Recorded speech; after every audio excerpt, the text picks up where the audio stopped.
They say architecture is frozen music. If that's true, then I spent 15 years composing a symphony, only to have someone else claim to be the conductor. My name is Marcus Foster, and this is the story of how I lost everything I built, and how the very principles that my partner ridiculed became the key to the greatest project in our city's history. I still remember the day I first met David Reynolds. It was during a city planning meeting where I'd presented my vision for sustainable urban development.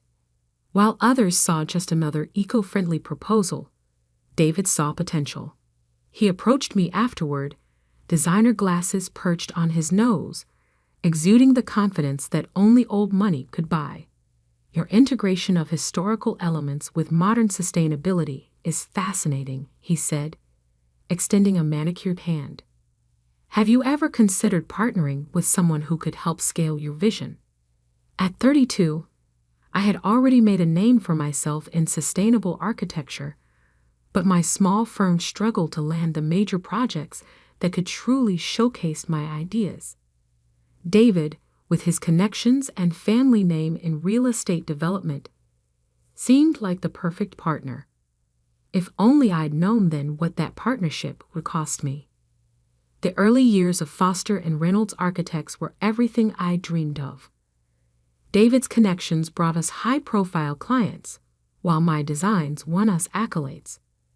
We grew from a team of 5 to 50 in just 3 years. Our office, once a modest studio in the Arts District, now occupied the entire 20th floor of a downtown high-rise, one I'd redesigned myself. Marcus, your attention to historical preservation while incorporating cutting-edge sustainability features is remarkable, Clara Martinez, the city's head of urban development, told me after we completed the renovation of the historic Grand Theater. It's rare to see someone balance progress with preservation so beautifully. That project had been particularly special to me. Instead of gutting the 1920s building like most developers wanted, I'd found ways to preserve its Art Deco charm while making it a model of energy efficiency. The solar panels were hidden seamlessly in the restored roof architecture, and the original marble lobby now concealed state-of-the-art thermal regulation systems. But while I focused on pushing architectural boundaries while respecting historical context, David became increasingly frustrated with what he called my conservative approach. We need to be bolder, more dramatic, he argued during one heated meeting. Clients want buildings that make headlines, not ones that blend in with their surroundings. What David didn't understand, or chose not to understand, was that true innovation didn't always mean glass towers scratching the sky. Sometimes it meant finding ways to honor the past while building for the future. My designs weren't conservative. They were considerate. I should have seen the signs earlier. The way David began excluding me from client meetings. How our newer projects started featuring more of his flashy aesthetic preferences. The subtle shifts in power dynamics during board meetings. Then came the announcement that would change everything. The city was planning a $500 million urban renewal project, the largest development initiative in our history, aimed at transforming the historic warehouse district into a modern, sustainable community hub. This was exactly the kind of project I'd been preparing for my entire career. While others saw decaying buildings, I saw potential for something revolutionary, a seamless blend of historic architecture and cutting-edge sustainability. For 3 months, I worked late into the night, developing plans that would preserve the district's industrial character while transforming it into a model of urban sustainability. The preliminary designs were unlike anything we'd done before. I'd found ways to turn the old warehouse walls into solar collectors, integrate urban farming into the historic water towers, and create a network of green spaces that would make the district carbon negative while maintaining its historic charm. But I never got to present those plans to the city. The morning of the initial proposal meeting, I arrived at the office to find David waiting with 2 security guards and our corporate lawyer. His designer glasses couldn't hide the cold calculation in his eyes. "Marcus," he said, his voice carrying across the empty office. "The board met last night. We've decided to take the firm in a new direction." I stood there, portfolio clutched in my hands, as he continued. "Your designs, while competent, are too conservative for where we need to go. The firm needs to evolve, and frankly, your attachment to historical preservation is holding us back." "The board?" I managed to say. "I'm a founding partner. There couldn't have been a board meeting without me." David's smile was all teeth. "Actually, if you check Section 7 of our partnership agreement, the one you signed when we restructured last year, you'll find that your voting rights were adjusted. You're out, Marcus. Security will help you pack your things." As I was escorted to my office, I could hear David on the phone, already rehearsing his pitch for the Warehouse District project. He thought he had won, thought he had stolen not just my firm, but my vision. What he didn't know was that I had seen this coming. Not the exact moment, perhaps, but I had sensed the shift in the wind. That's why the plans in my portfolio weren't the real ones. The true designs, the ones that would revolutionize urban renewal, were safely hidden away, along with evidence of every project David had tried to take credit for over the years. As I packed my personal items under the watchful eyes of security, I thought about the hidden safe in my home office, containing plans that would make the Warehouse District project the talk of the architectural world. David wanted bold. He had no idea what that word truly meant. I walked out of the building I'd helped design, past the sustainable features I'd carefully integrated into every floor. Tomorrow, when the city opened the project for bids, David would learn that true innovation doesn't always announce itself with glass and steel fanfare. Sometimes it whispers in the walls of buildings that have stood for 100 years, waiting for someone who knows how to make them sing again. And I was about to conduct a symphony that would change the face of our city forever. The security guard handed me a box of personal items as I reached the lobby. "Sorry about this, Mr. Foster," he said quietly. "For what it's worth, your renovation of this building is brilliant. The way you kept the old marble, but made it help cool the place. Genius." I smiled, thinking of the plans waiting in my safe. "Thank you, Mike. Sometimes the most revolutionary ideas are the ones you can't see at first glance." As I stepped out onto the street, my phone buzzed with a message from Clara Martinez. "Heard what happened. When you're ready to talk, I have some things you should know about the Warehouse District project.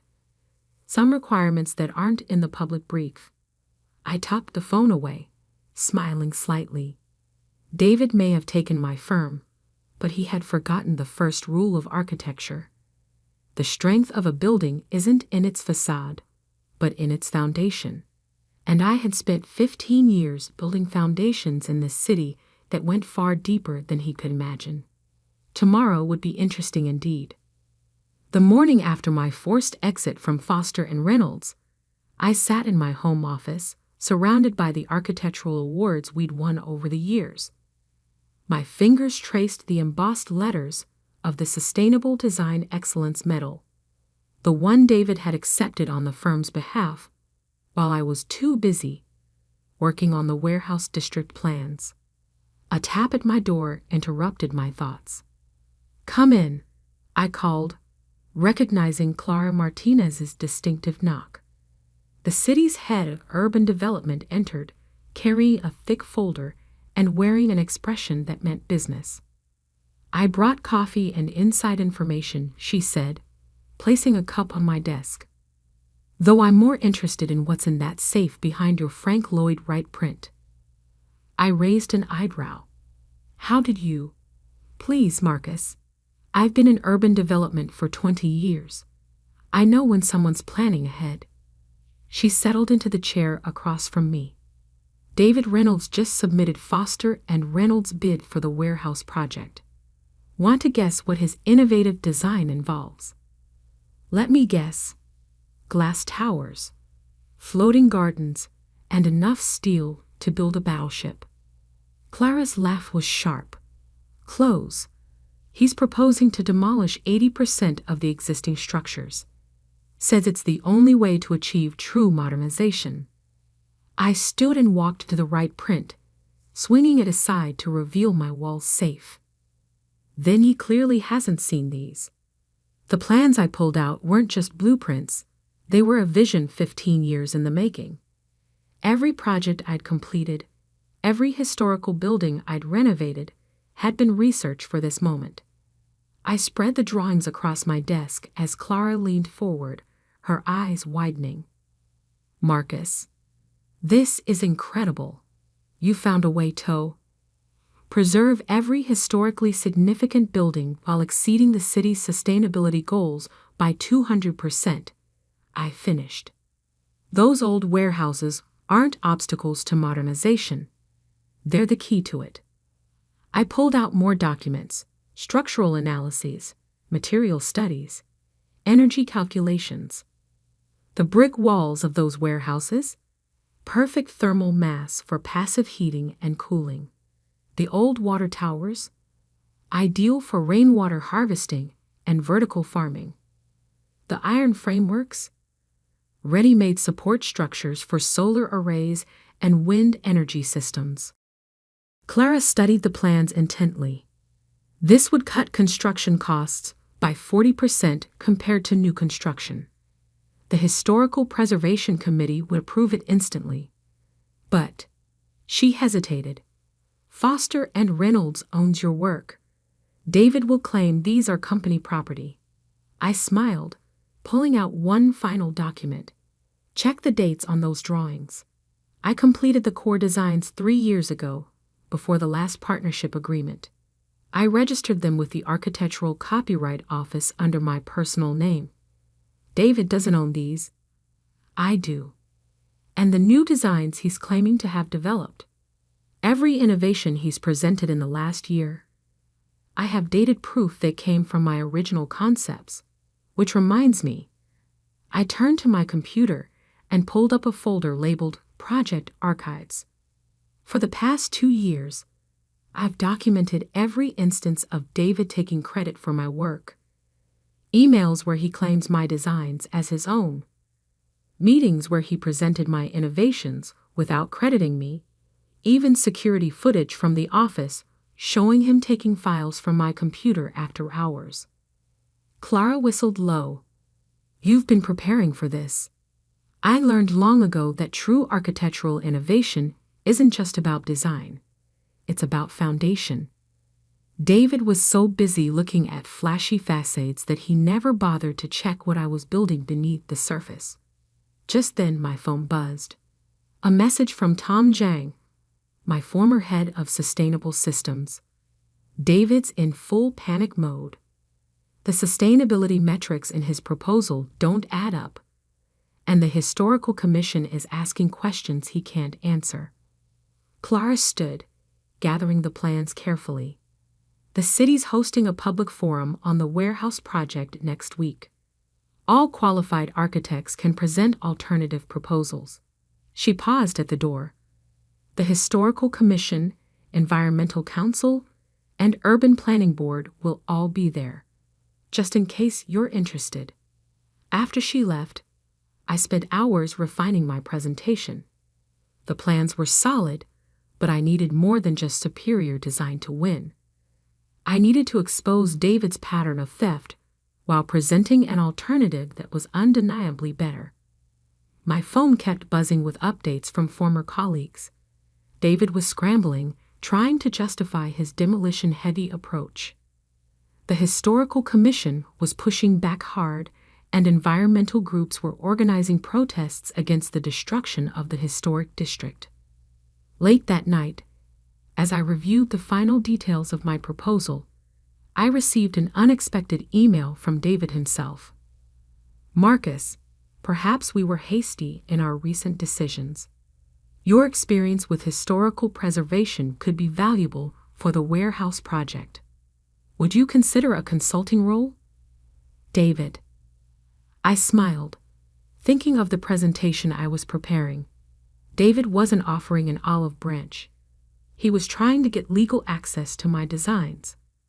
What he didn't realize was that the biggest threat to his plans wasn't in my blueprints. It was in his own actions over the past year. The next morning, I had meetings with 3 different architectural firms, all interested in partnering on my warehouse district proposal. But I had something else in mind. "I'm not looking for a partner," I told them. "I'm looking for witnesses." Each firm had worked with Foster and Reynolds over the past year. Each had seen David present my designs as his own, and each had kept records, emails, meeting minutes, project documents, proving who the real innovator was. By week's end, I had assembled a coalition of the city's top architectural talents, all willing to testify about David's pattern of design theft. But more importantly, each brought unique expertise that would strengthen my warehouse district proposal. Sarah Chen from Green Park Solutions would oversee the vertical farming integration. Michael O'Brien's historical restoration firm would handle the preservation aspects. And Maria Rodriguez, whose sustainable energy company had worked on my past projects, would implement the renewable systems. Together, we spent the weekend refining the presentation, ensuring every detail was perfect. My original designs were already revolutionary. With their added expertise, they became undeniable. The night before the public forum, I received another message from David, this one less cordial. "Whatever you're planning, remember who has the resources to fight a legal battle. Don't do anything foolish." I thought about the thick folder of evidence in my safe, the testimonies from industry leaders, and the dated blueprints that proved every innovation he'd claimed was mine. David had resources, yes, but I had truth and a design that would change our city forever. Tomorrow, at the public forum, David would learn what true architectural innovation looked like, and it wouldn't come with a glass facade or a steel frame. It would come with the weight of history, the power of sustainability, and the undeniable proof that the best designs don't always shout. Sometimes they whisper from within 100-year-old walls, waiting for someone who knows how to make them sing. I closed my laptop and walked to the window, looking out over the warehouse district. In the fading light, those old buildings stood like silent sentinels, their brick walls holding a century of stories. By this time tomorrow, they'd be holding the future too. The stage was set. The foundations were laid, and I was about to show David Reynolds what conservative design really meant. The City Hall auditorium buzzed with anticipation on the morning of the public forum. Developers, architects, preservationists, and community leaders filled every seat. I sat quietly in the back row, watching David Reynolds stride confidently to the stage for Foster and Reynolds' presentation. "Ladies and gentlemen," he began, his designer glasses catching the spotlight. "Today I present a vision that will transform our warehouse district into a beacon of modern architecture." The massive screen behind him lit up with renderings of glass towers and elevated gardens, exactly what I'd expected. I glanced at Clara Martinez, who sat with the city council. She met my eyes briefly, her expression neutral, but her slight nod speaking volumes. By removing these outdated structures, David continued, gesturing to photos of the historic warehouses, we make way for true innovation. Our design will. "Excuse me," an elderly woman in the front row interrupted. Rose Thompson, head of the Historical Society. Are you suggesting the complete demolition of buildings that have stood for over a century?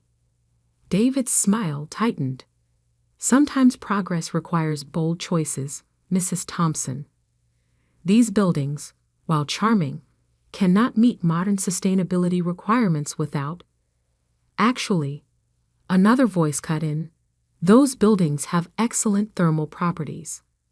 Michael O'Brien, my historical restoration partner, stood up. Their brick construction and existing framework could be integral to any sustainability solution. I watched David's confidence waver slightly as more experts in the audience began questioning his assumptions. The sustainability metrics in his proposal didn't add up. The construction costs seemed unnecessarily inflated. The energy efficiency projections appeared overly optimistic. Perhaps, David said, his voice strained, some elements could be preserved. We have consulted experts. Like your former partner? Someone called out. The one who actually designed your last 3 innovative projects. The murmurs in the room grew louder. I could see David scanning the audience, finally spotting me in the back. His eyes narrowed. Marcus Foster's contributions to the firm were appreciated, he said carefully. But the innovations you're referring to were team efforts, developed under my leadership. That's not what the Copyright Office records show. Clara Martinez's voice cut through the chaos. She stood, holding up a folder. We've received some interesting documentation regarding the true authorship of Foster and Reynolds' recent designs. David's facade cracked. Those documents are company property. This is corporate espionage. Actually, I said, standing slowly, they're my personal work, registered before our last partnership agreement, just like the real warehouse district plans. The room fell silent as I walked toward the stage. David's face had lost its practiced charm, replaced by barely contained panic. What real plans? The city council chairman asked. I pulled out a USB drive. May I? David tried to block my path to the podium. This is irregular. Foster and Reynolds has the floor. Mr. Foster is a qualified architect with a registered proposal, Clara interjected. According to forum rules, he has the right to present. As I connected my drive to the presentation system, I smiled at David. You always said I was too conservative, too focused on preservation. Let me show you what real innovation looks like. The screen came alive with my designs, not just blueprints, but a complete visualization of how the warehouse district could be transformed while preserving its soul. The challenge isn't how to replace these buildings, I began, but how to help them evolve. These aren't obstacles to progress. They're the foundation of it. For the next 30 minutes, I walked the audience through my vision. The old brick walls, reinforced and modified to serve as thermal batteries. The iron frameworks, repurposed to support advanced solar arrays. The water towers, transformed into vertical farming hubs. Every historical element preserved and enhanced with cutting-edge technology. This approach, I continued, pulling up the cost analysis, reduces construction costs by 40%, exceeds sustainability requirements by 200%, and preserves every historically significant structure. But more importantly, it creates something unique, a living bridge between our past and our future. The audience was transfixed. Even David had stopped trying to interrupt, staring at the projections with a mix of rage and realization. Of course, I added, some might wonder why these innovations weren't included in Foster and Reynolds' proposal, especially since similar concepts appeared in their recent projects. I clicked to the next slide, showing side-by-side comparisons of my original designs and David's claimed innovations. Fortunately, I've maintained detailed records of my work's development, and I'm not the only one, I gestured to the audience, where my coalition partners stood one by one. Sarah Chen detailed how my vertical farming concepts had been presented as David's work.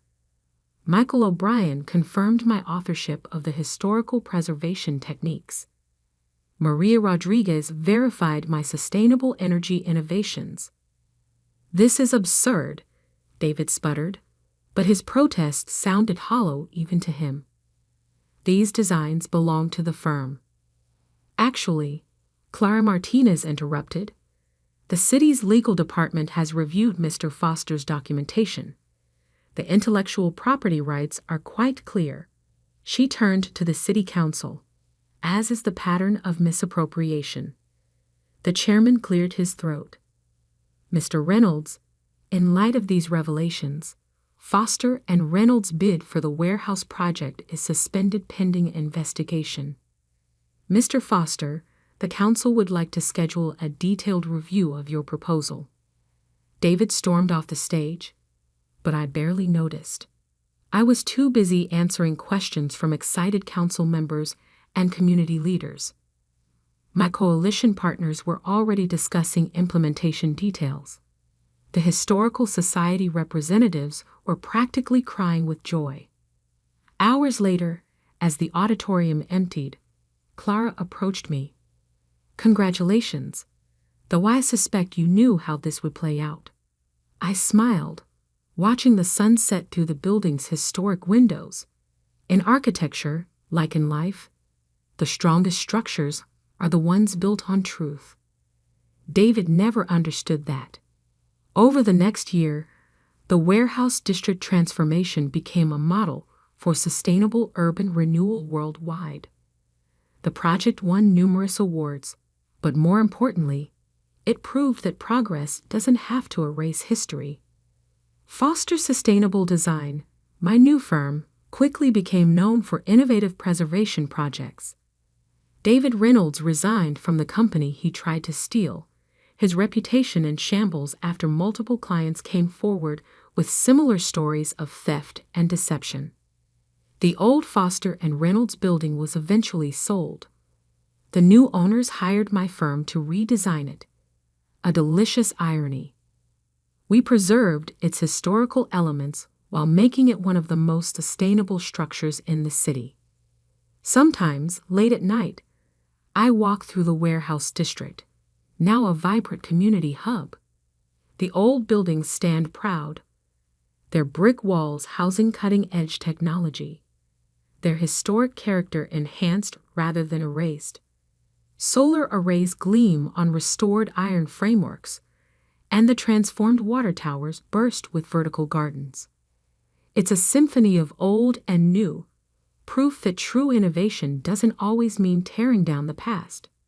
Sometimes it means building on it, strengthening it, helping it evolve. Recently, a young architect interviewed me for a professional journal. "Your designs are revolutionary," she said, "but they're so subtle. How do you balance innovation with preservation so perfectly?" I thought about David, about his obsession with flash over substance, and smiled. "The best designs don't need to shout," I told her. "They just need to work." And sometimes, the most revolutionary ideas are the ones that respect what came before. As I left the interview, my phone buzzed with a message from Clara. The city was planning an even bigger renewal project, this time focusing on the historic downtown district. The message ended with a question. "Ready to make history again?" I looked up at the warehouse district's restored water tower, now a gleaming beacon of sustainable urban design, and smiled. In architecture, as in revenge, the best plans aren't about destruction. They're about transformation. About taking what exists and making it better, stronger, more than anyone thought possible. David had called my designs conservative because he could only see the surface. He never understood that true innovation often lies in the foundations, in the careful integration of past and future, in the quiet strength of buildings that have stood for 100 years, and will now stand for 100 more. My phone buzzed again. Another message from Clara. Planning meeting tomorrow. Bring those revolutionary conservative designs of yours. I texted back a quick reply. Some people build glass towers that reach for the sky. I prefer to build bridges between yesterday and tomorrow. After all, that's what real architects do. We don't just design buildings. We design futures that honor the past. And sometimes, if we're very careful and very lucky, we get to prove that the best way to move forward isn't always to tear everything down. Sometimes it's about seeing the strength in what already stands and helping it rise to new heights. David never understood that. But then again, he never really understood architecture at all.